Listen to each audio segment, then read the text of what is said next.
Good day, esteemed panelists. It is a privilege to present our proposed study entitled The Role of Weak Media Literacy in the Spread of Fake News, Language, and Misinformation. This research highlights the urgent use of misinformation in the Philippine context, focusing on what media literacy and linguistic features, particularly of the use of Taglish, contribute to the rapid spread of fake news on social media platforms. Now, our research issue. Fake news has become one of the most pressing challenges in the Philippines today. It spreads quickly and widely, often outpacing verified information. And this is particularly concerning because many Filipinos rely on social media as their primary source of news. The use of Taglish, combined with deliberate linguistic manipulation, plays a significant role in making misinformation appear relatable, persuasive, and trustworthy to ordinary users. Unlike traditional media outlets, which have editorial gatekeeping structures to verify information before publication, Facebook operates without such filters. This structural openness allows misinformation to circulate rapidly, reaching millions of users with minimal accountability.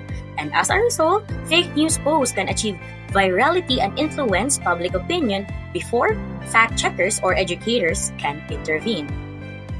Filipinos may share content based on how it feels rather than whether it is accurate. Weak media literacy, shaped by uneven education and platform design, leaves users vulnerable to emotional manipulative language. Fake news is built precisely to exploit this condition. Previous studies provide important insights into the issue. Aguray 2023 examined how Taglish functions as a strategic linguistic resource, showing its power to connect with audiences. Ducol and Villanueva 2024 analyzed how fake news often violates Grecian maxims, revealing the pragmatic manipulations embedded in deceptive posts. Mayob et al. In 2021 explored how linguistic features contribute to the diffusion of misinformation across digital platforms. Together, these studies highlight the importance of language in shaping the spread of fake news. Despite these contributions, few studies have systematically analyzed how Taglish, pragmatic violations, and fake news interact within the Philippine Facebook environment. Existing research tends to treat these elements separately, but our study seeks to integrate them, showing how linguistic features or strategies and weak media literacy combine to produce persuasive and viral misinformation. This is the gap we aim to address.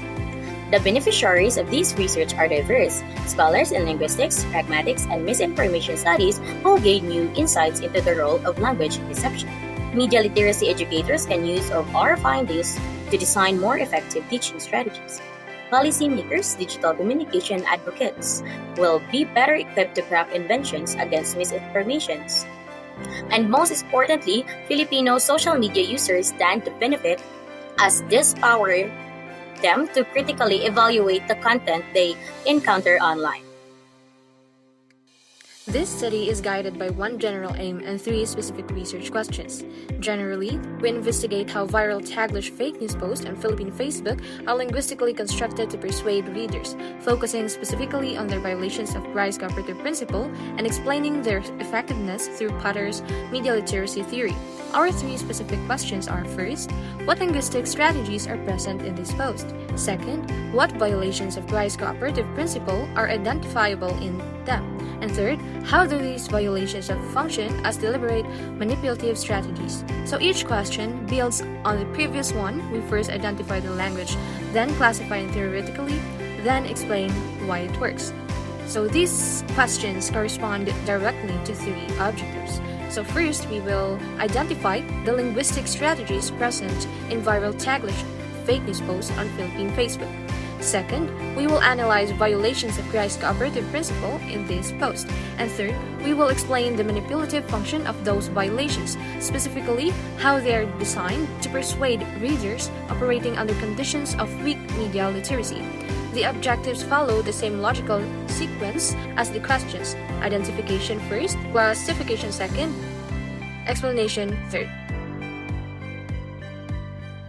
Our first theoretical framework is Grice's cooperative principle.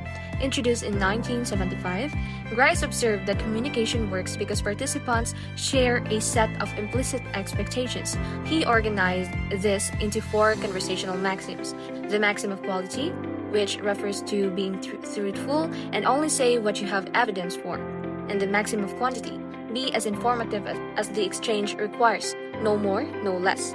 The maxim of relation, be relevant to the topic at hand, and the maxim of manner, be clear, orderly, and avoid ambiguity. In normal communication, we follow these maxims. Fake news works by violating them deliberately. It presents unverifiable claims to violate quality, omits contradictory facts to violate quantity, uses emotional irrelevances to violate relation, and uses ambiguous language to violate manner. These aren't accidents, they are strategies. Our second framework is Potter's media literacy theory from 2004.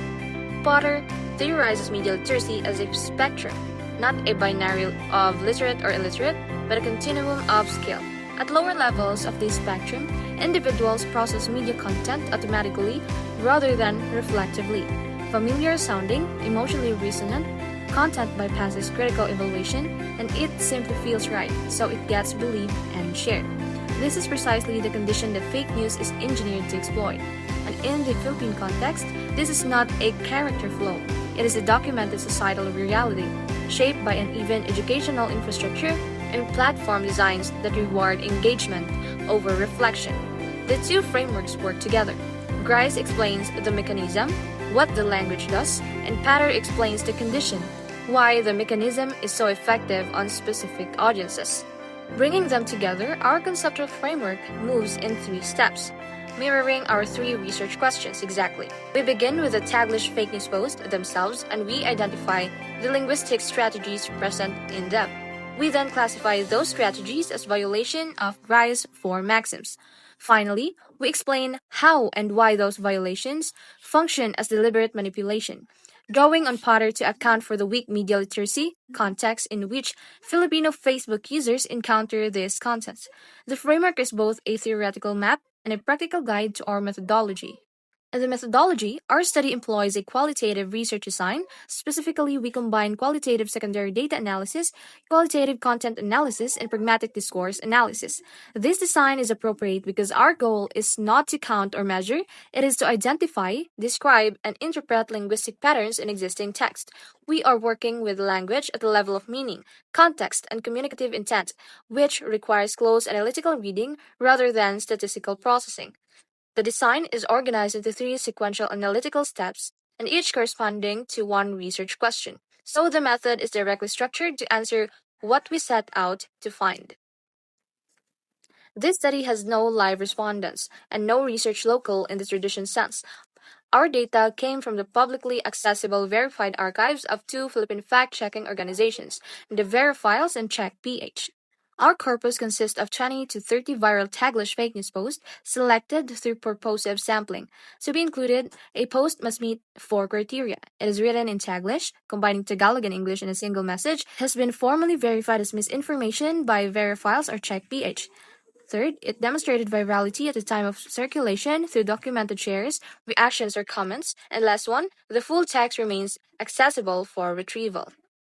We use two instruments. The first is a linguistic strategy coding sheet adapted from Mayob et al. 2021, which guides us in identifying four features: vague quantifiers, unverifiable claims, hedging, expressions, and fear-based implicatures. The second is a Grecian maxim violation coding sheet developed from Grice 1975 and Dogol and Villanueva 2024, which assesses each post against all four maxims, recording whether a violation is present, what linguistic features constitutes it, and what excerpt deserves as evidence.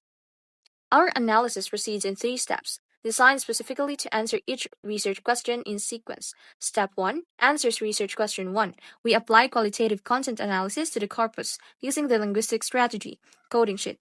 Each post is read closely and coded for the four linguistic features. We then group and examine these instances across the corpus to describe what strategies are present and how frequent they occur.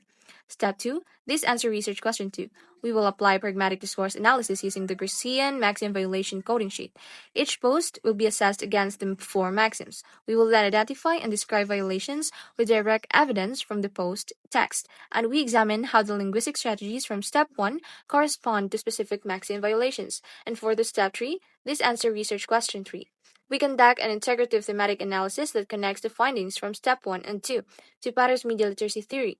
Here we explain why the identified strategies and violations are effective, specifically how they are calibrated to exploit automatic processing. To ensure credibility, both researchers code independently and resolve discrepancies through structured consensus, a process of investigator triangulation.